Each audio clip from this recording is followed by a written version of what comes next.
Savol. Assalomu alaykum ustoz.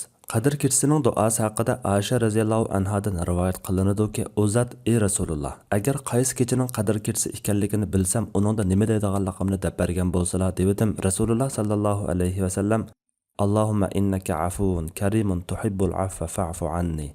Allohim, sen haqiqatan afu qilg'uchisan, karamlik tursan, afu qilishni yaxshi ko'rsan, meni afu qilg'indang dedi. degan hadis bor ekan. Ustoz, yuqoridagi hadisda qadr kechisini topganda o'qiladigan duo keltirilibdi.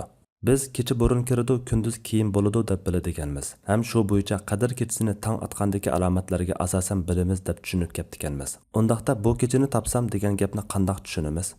Javob: va alaykum assalom. Qadr kechisini tong atgandagi alomatlar bilan emas, kechadagi alomatlar bilanmi bayqash mumkin. Bir hadisda Rasululloh sallallohu alayhi va sallam bu kechini va uning kunduzini mundoq sifatlagan: u kecha oydan tip-tinish kecha, issiqmi, sovuqmi emas. U kechining atisi quyosh qizg'uch va nursiz chiqadi.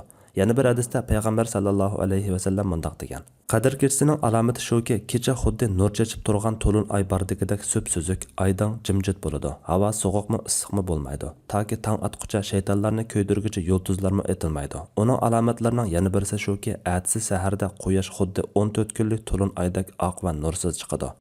Allah eng to'g'risini bilguchidir. Fatvoda doktor Abdul Aziz rahmatulloh.